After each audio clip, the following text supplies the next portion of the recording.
Tonight on 16 by 9. Nobody can help me. The human toll of dementia. Heart-wrenching decisions for families. You okay, Dad? There is still a stigma about it. People still don't want to really talk about what it does to your mom or your dad. The desperate search for care for those who can no longer care for themselves. Hello, Mom. Hello, Mom. We're all aging, and we still don't have any cure for dementia. Seeking help in a place of no return, in a country far from home. We started some revolution, a new way of thinking about quality of life. One German newspaper has likened it to shipping out your trash. I see myself as a pioneer. If we can provide something like family care, then I think it works.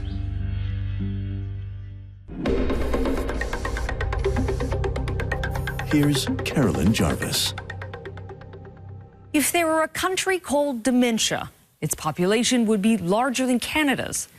The condition affects 44 million people and strikes so often and so arbitrarily that it's been called an epidemic. It unspools the mind without any cure in sight.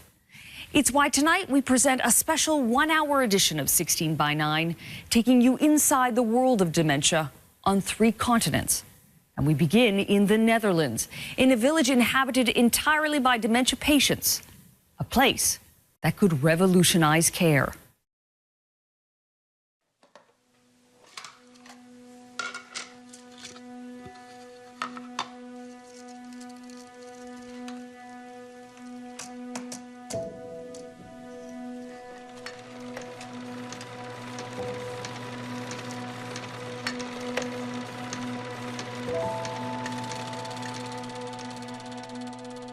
I thought, oof, you know, fingers crossed she never gets to the point where she ever needs a nursing home.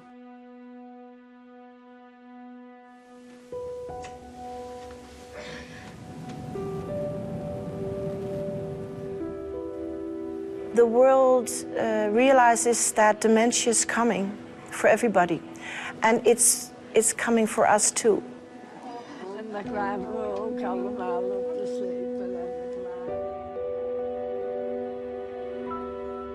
Yeah, since the beginning I even did not believe it.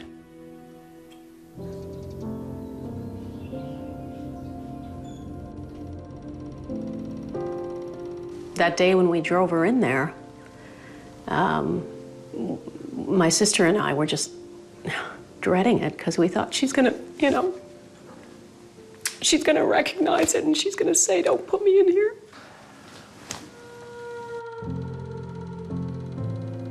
What should it be? What should life be for people living in a nursing home?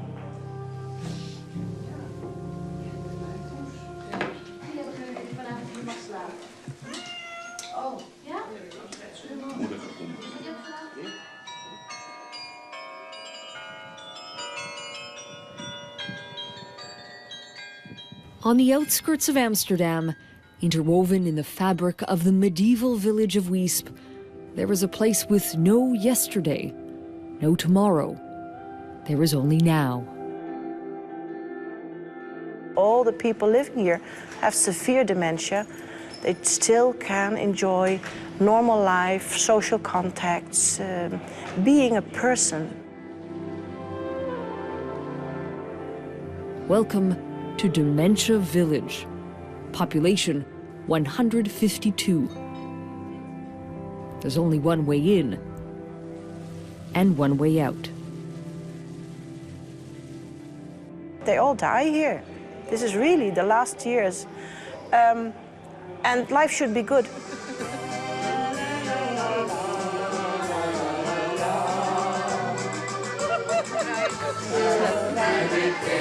Is it better when I do this?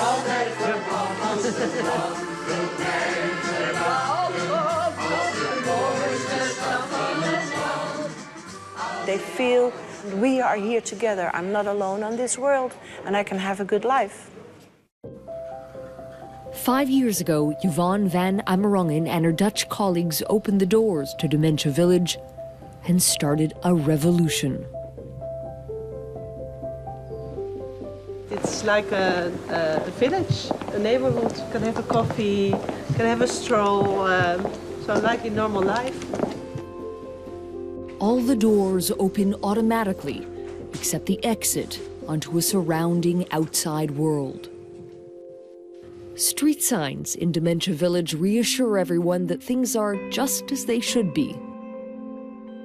We have a lot of visitors from all over the world coming in, and some people say this is a make-believe world, and I say, what's make-believe over here? We don't act as if this is a normal life. It's normal life. So here lives Mrs. De Bruin. We ring because, I mean, it's their home. Good morning. Good morning. Good morning.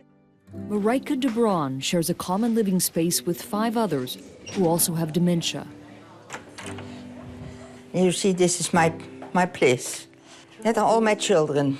That's, yeah, one girl, then second girl, third girl, and then a boy.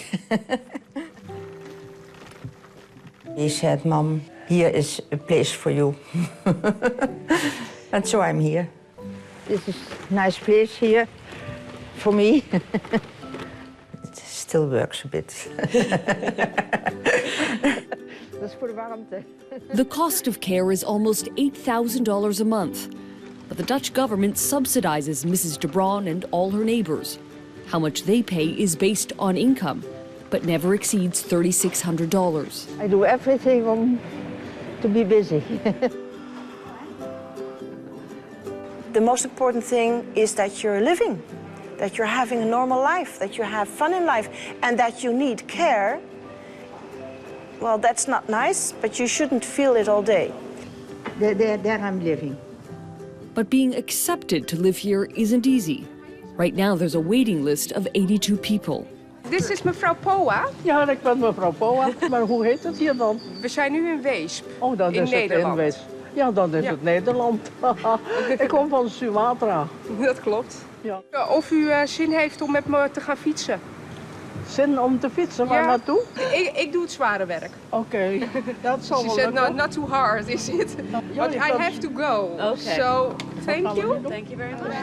Ja, en dan rechtuit? Ja, we gaan die kant op. Ja, ik trap wel hoor.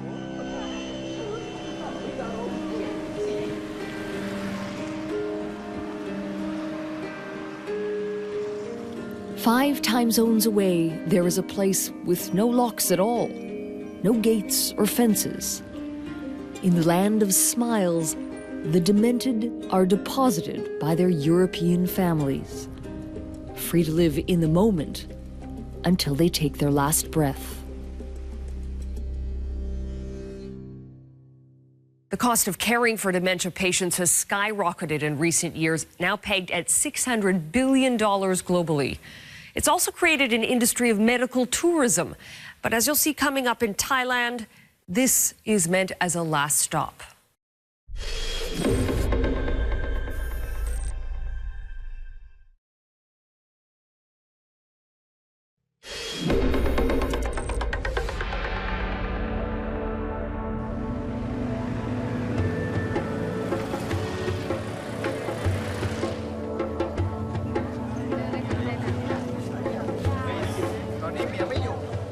Beyond the bustle of Thailand's northern city of Chiang Mai, there is a quiet street and 8 houses where the inhabitants occupy a private and mysterious world. They pretend like they are normal people living in a village.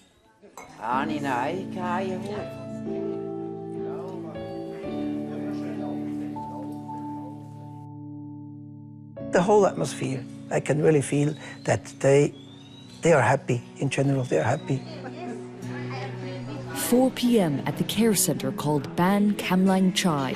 In English, it means care from the heart. They are an intimate club of Europeans. Only 12 people live here. Entrusted by their families to spend their last days in the care of a Swiss expat, Martin Woodley, a psychologist who used to work for Doctors Without Borders. I see myself as a pioneer. In Thailand, the family is the most important thing. And if we can provide something like family care, then I think it works.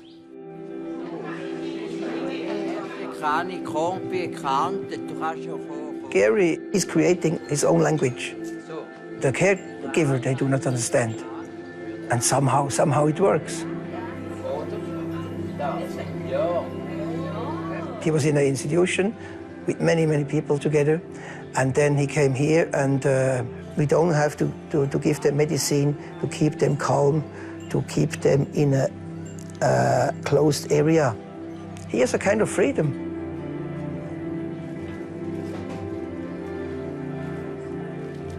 I have to take life as it is and as it comes.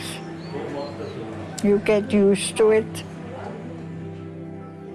Elizabeth came here because she couldn't stay alone anymore, and for her daughters it was too much to take care. Either she goes to the care center in Switzerland, or she tried to come to our place. How long am I already here? You stay here 4.5 years. When did I come? Yes, 4 years. 4 years ago. 4 years ago I came. Okay, I'm already 4 years here. Each person has one caregiver on their side all the time. We don't have to keep our project in a fence.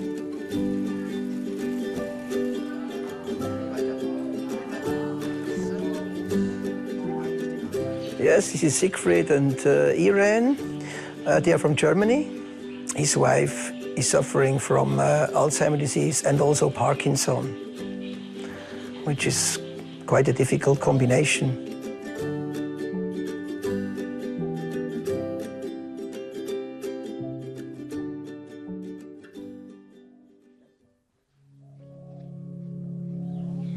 Ulrich Kuratli is facing a unique struggle of his own. His wife, Susanna, only 65 years old, is slipping away. Yeah, we are sailing, we are hiking, reading, listening music, going to concert. Yeah. Since the beginning, I even did not believe it. Now for Susan, I think it's very difficult because she fears and she doesn't know exactly what's going on, but something is going on.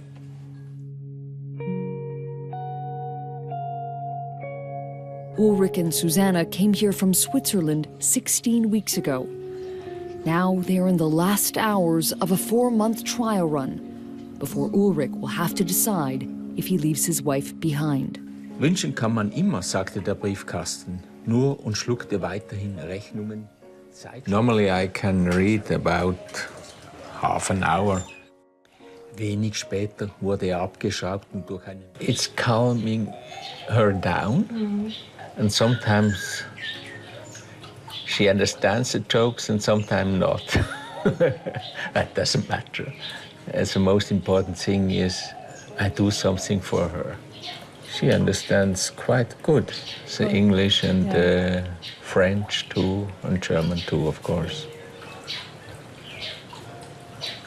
But she can't speak it anymore.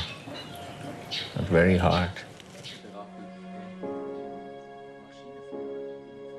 She knows that we are here in Thailand.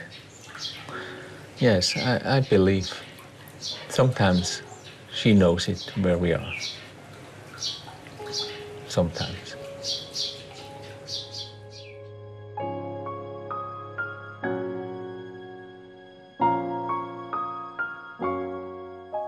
She recognizes the children, yes. Sweet.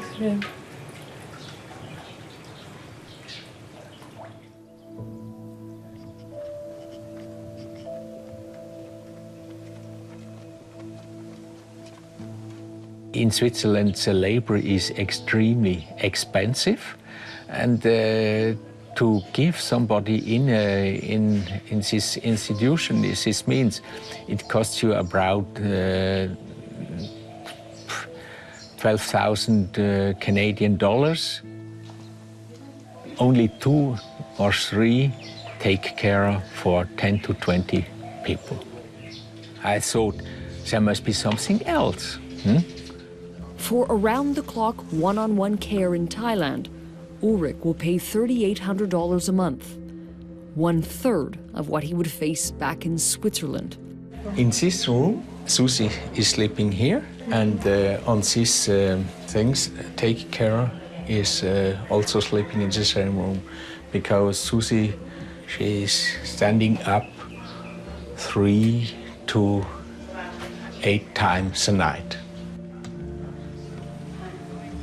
If this caretaker comes in the morning, she gets a kiss. Never would happen something in Europe. If you kiss a patient in Europe, so you will lose your job.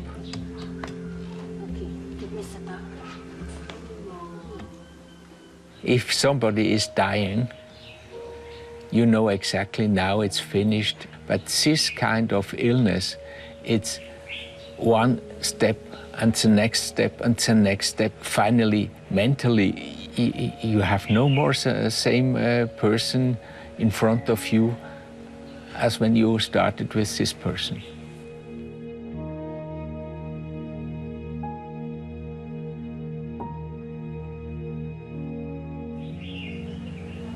I'm afraid maybe she realized maybe more than I am thinking, and I will hurt her if I'm telling her, you have to stay here. In 24 hours, Ulrich will board a plane to leave Thailand, still unsure if he should leave his wife of 41 years behind. Nobody can help me.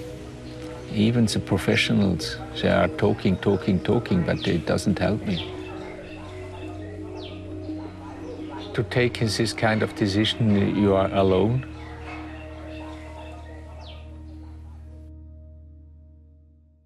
And we will have that heart-wrenching decision coming up in the broadcast. But first, our story takes a personal turn for us at Global as our national news anchor, Donna Friesen, opens up about her family and its battle with dementia. That's next.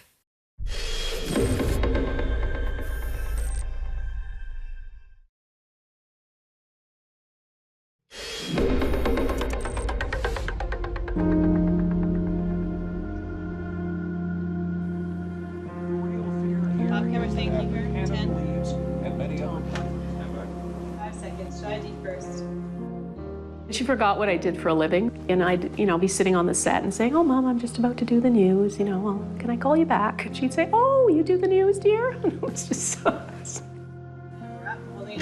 Last second, 7 seconds, 6.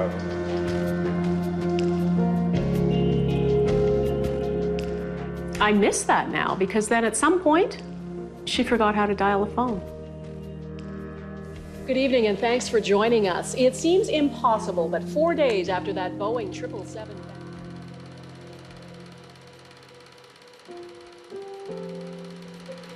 When the wind blew in the winter, in a winter storm, the house would actually shake, and I'd have little snow drift, in my bedroom window because it would blow through the cracks. I look back on it now and think, wow, it must have been difficult for my mother to raise these 3 children, and, we were very poor. We didn't call it dementia then. What people would say is, oh, she's going senile. Then as a kid, I didn't know what that meant. I just thought, oh, that's what happens when you get old.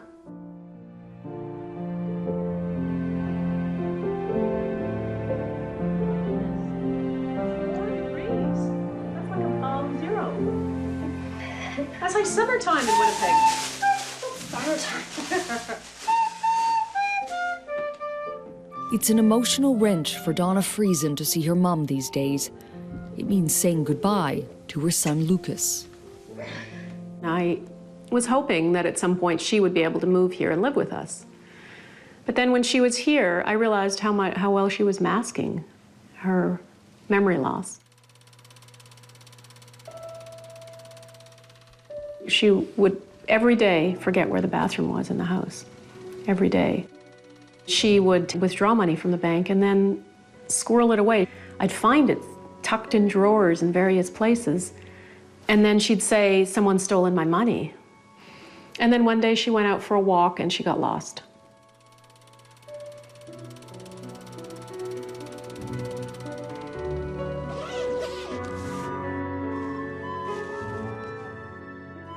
Donna's mum lives 2,000 kilometers away in a place that's been part of the Friesen family for 2 generations.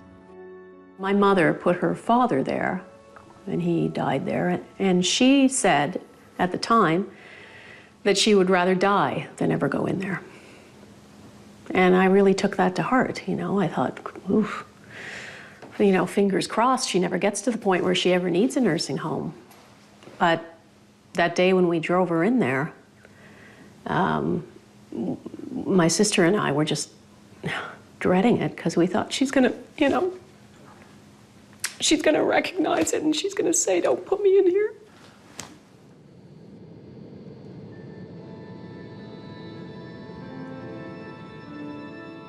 It's been a tense week, unsure if her mother would survive a pneumonia attack, and now wondering if she'll recognize the visitor from Vancouver.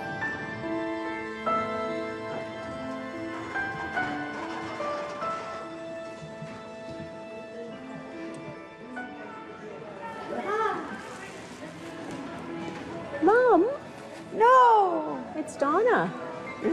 Oh! Hi! Hi! Hi! How do you sound? Hi!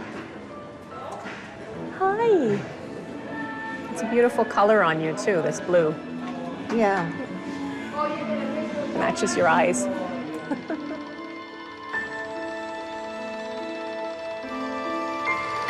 And Mom and Dad there, Mom in the blue sweater and Dad's next to her. We never talked about whether she had Alzheimer's or dementia. We never, you know, verbalized it, never said it. We're just gonna go for a little ride down the hall, okay? Yeah. Okay. Daytime shift on the 2nd floor. 5 nurses and a dozen or so healthcare aides supervise 102 long-term care residents. Half of them are in wheelchairs, and almost all suffer dementia. I brought some photos, Mom. Oh. Maybe we could have a look at them. Yeah. She was taking all the pictures out of the photo albums. First, she was just taking them out and stacking them up. And then she started ripping them up. The dementia or Alzheimer's or, you know, was making her just slowly rip apart her past. Her life was all just, yeah. And you remember him, Dad? Yeah. Mm-hmm. That's right. He's just down the hall now. Hmm. Yeah.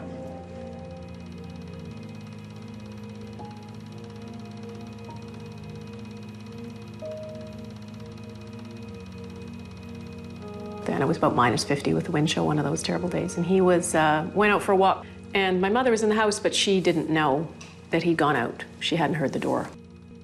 He had been out in the snow for we don't know how long. At that point, he had frostbite on his fingers, his knees, his toes. He had had a heart attack and he had hypothermia. And since then, he has just slowly descended into dementia.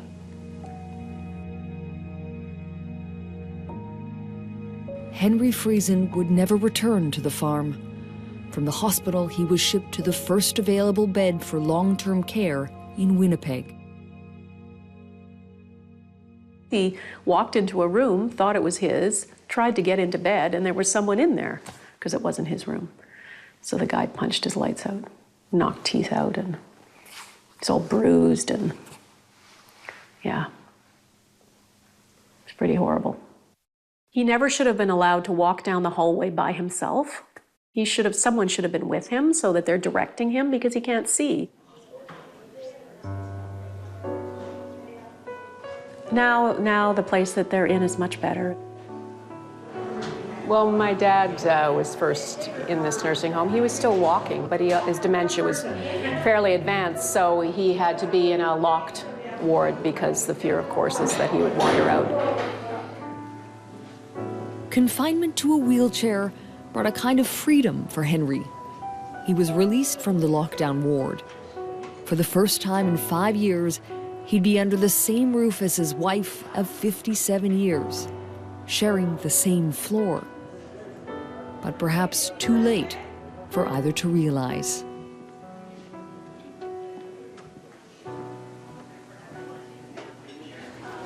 Hi, Dad. Hi, Dad. It's Donna. It's Donna. Nice to see you, Dad. Sometimes Dad opens his eyes, but not today. There is still a stigma about it. People still don't want to really talk about it, and they don't want to talk about what it does to you and what it does to your mom or your dad. You know, my son starts to see changes in me, God forbid. He can say, hey, Mom, I think, you know, something might be happening. You should go to the doctor. And the doctor can say, yes, it seems like you're developing dementia. Here, I can give you this. This is going to help you. You know, there's something we can do. Sorry.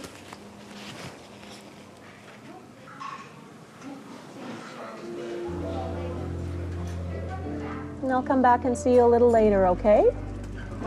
Okay.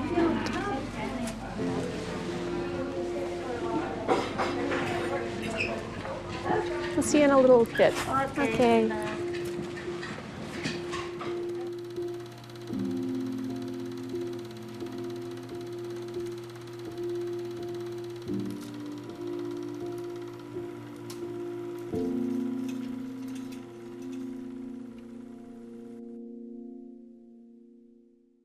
Of the world's leading developed countries, Canada is the only one that doesn't have a national strategy for dealing with dementia. Much of the burden of care falls on family members like Donna. It's why some are taking their relatives elsewhere. But will a husband of 41 years be able to part with his wife and leave her in Thailand for better care? That emotional decision, next.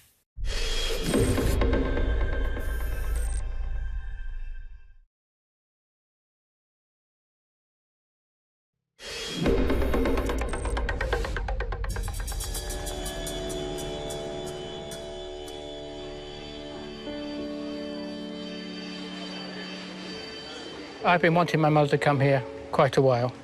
She's 92 and now she's got dementia. And she can't get the level of care she needs in the UK. And rather than sitting back and being frightened, I'd rather do something about it.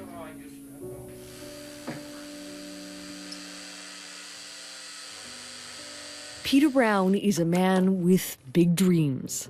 He's a British entrepreneur who owns a 4-star tourist resort in Chiang Mai, where he lives with his Thai wife and 2 children. Don't stay too long, okay? Okay?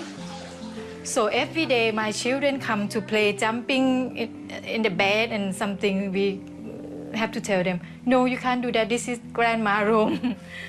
In 33 hours, Peter's mother, Joyce, will join the family, becoming the first dementia guest at the Chiang Mai Care Resort. We're in startup mode, so we're a 4-star hotel resort changing to a care facility. I hope we've got about 70 people here having the time of their lives, getting the care they need.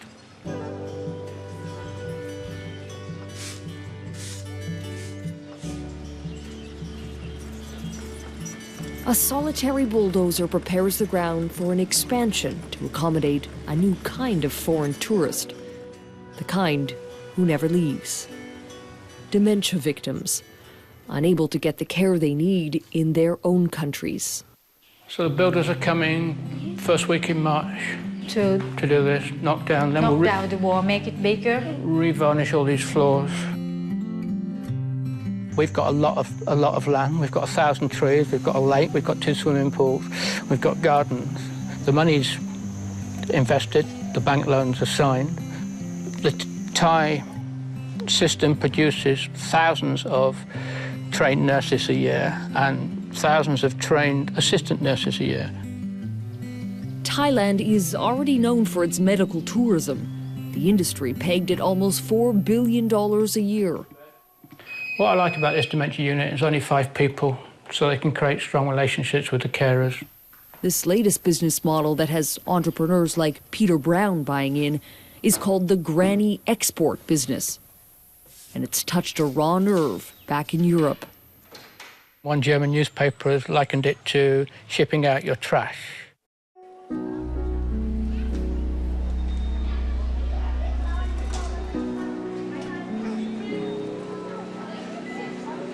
Hello, please. Hello. Hello, Mom. If you've got an elderly parent that you want to give the best possible care you can, and if the other options are abroad, then why not look at them?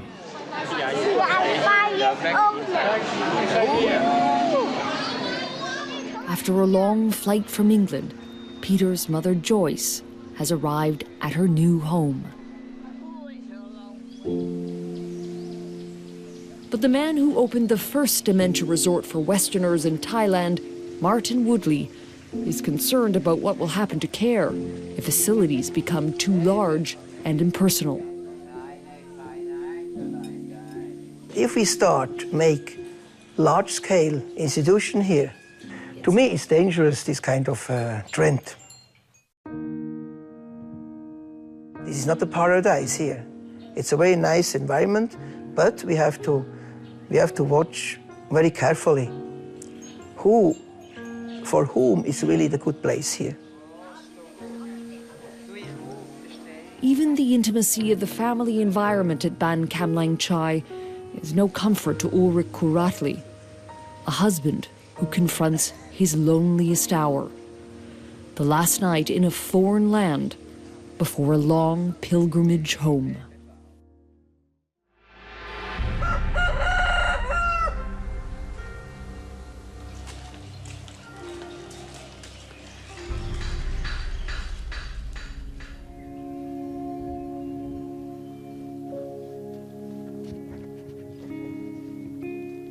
Last night, it's a record of my wife, Susanna. She stand up 14 times. And this caretaker helps her, calms her, met her to bed again.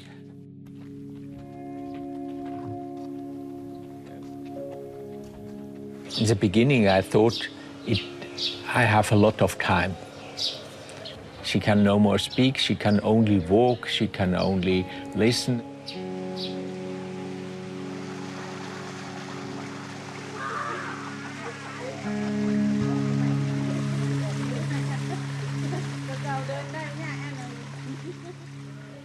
I made in my life a lot of decisions, but this is the hardest one.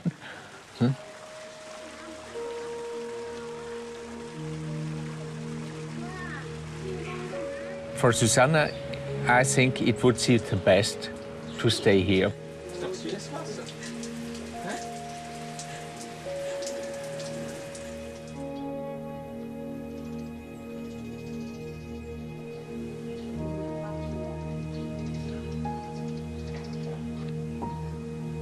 With a team of 3 good caretakers, it's the best thing for her here.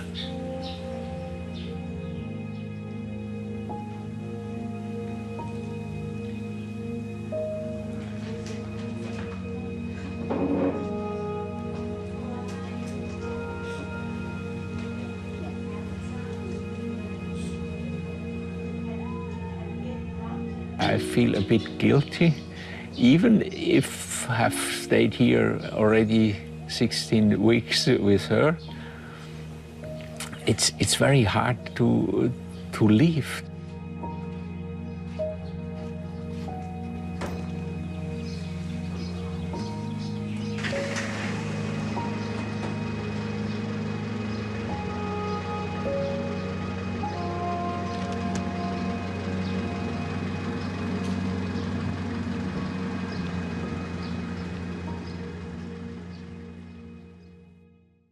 Coming up, the final chapter in our journey into dementia and the painful reality setting in.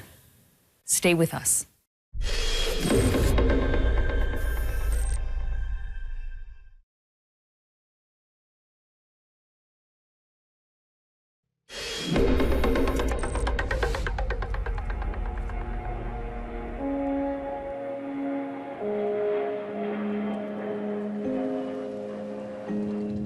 With her husband of 41 years on his way back to Switzerland, Susanna is alone in Thailand for the first time, confronted with the reality of dementia.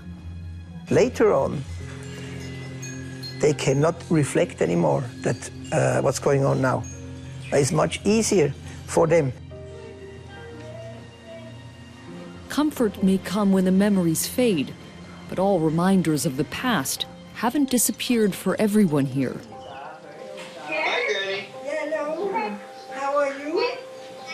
In the same complex as Susanna, Elizabeth is comforted by the familiarity of her granddaughter in Calgary. What? I'm pretty good, how are you? Thank you, I'm okay. I'm fine. I'm on holiday. That awareness of her old life means this new one in Thailand doesn't feel quite right. How are you? Homesick. Homesick? Oh. Gates. Gates. Yeah. Ciao, ciao with you, both of you. Have a good time. Bye-bye. Thank you.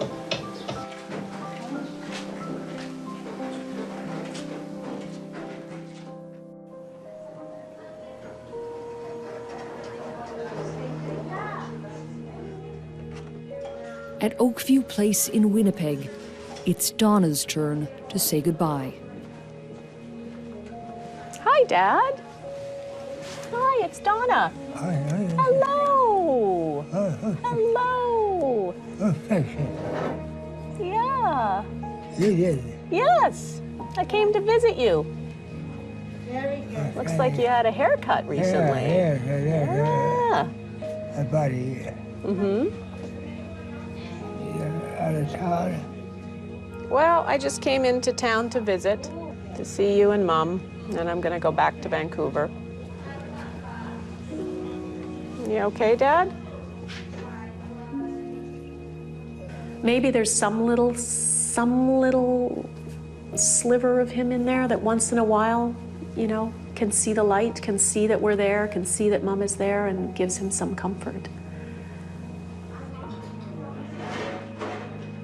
The pain of this disease is often felt more by family who still hold the memories, instead of those who've lost them. It's not the mum you knew before. No, it's not the mum you knew before. And I think that's the hard part. You know, it's that. Yeah. It's that. Even sharing memories now, looking at pictures, you can tell she's not, she doesn't recognize people anymore. Yeah. Anyway, thank you for being so patient. Oh, so appreciated. It's our pleasure.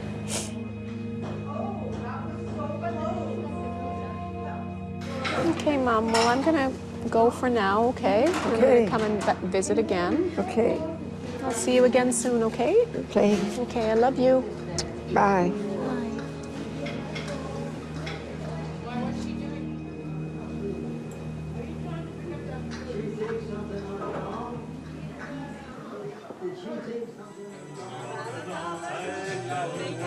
Aan de Amsterdamse grachten.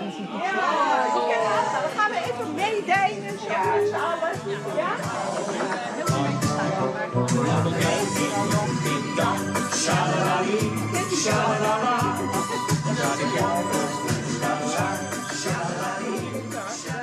I really hope there will be a cure, but the scientists say that it will take some, well, maybe 30 years. I do this to have the fresh air and the moving. Maybe we started some revolution about a new way of thinking about quality of life. In 20 years or so, maybe I'll be living here, and I want quality of life too.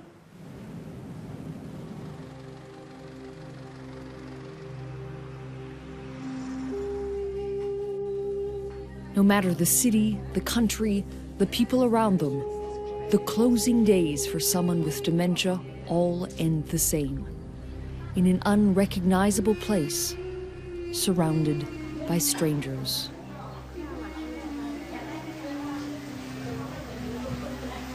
Where is my family? In Switzerland and Canada.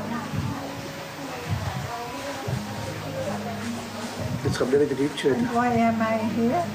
Jetzt gaan we weer Duits reden. Not in Switzerland, not in Canada. Ja, ook bij.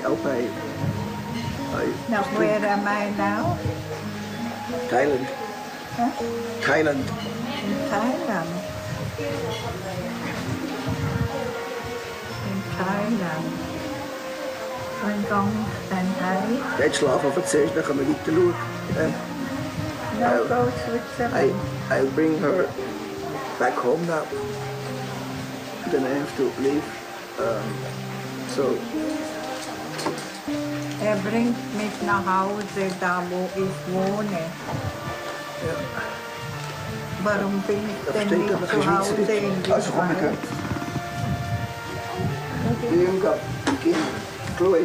Why do I not go? Why do I not live in Switzerland? Jetzt können wir schnell heen.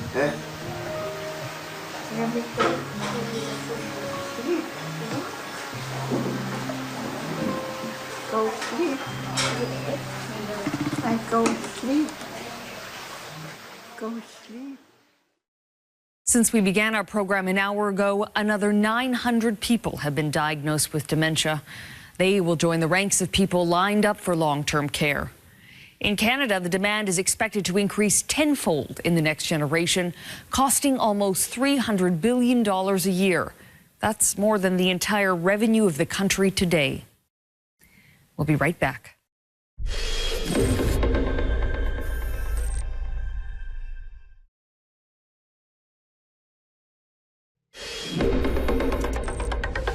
Tonight marks the end of another award-winning season for us here at 16 by 9. If you happen to have missed any of our episodes this year, they're now all up on our website, global16by9.com. Here's a quick glimpse of what you can find there.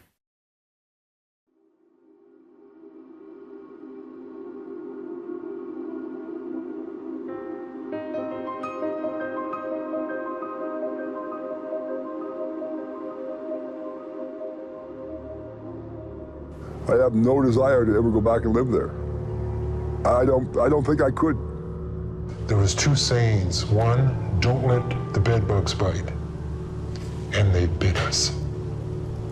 And the other was, don't let the boogeyman get you. And he got us.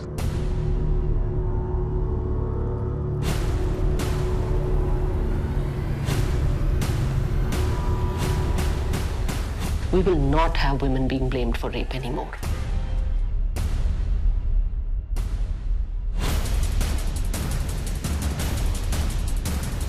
What do you think was going on there? They were abducting him. Punch it out, punch it, come on!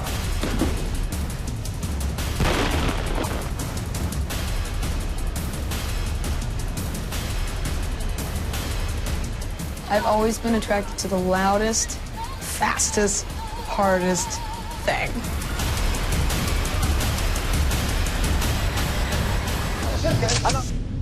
Did you hear that?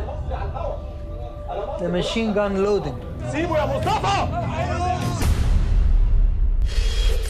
And that is our broadcast for tonight. I'm Carolyn Jarvis. From everyone here at 16 by 9, thanks for watching and have a great weekend.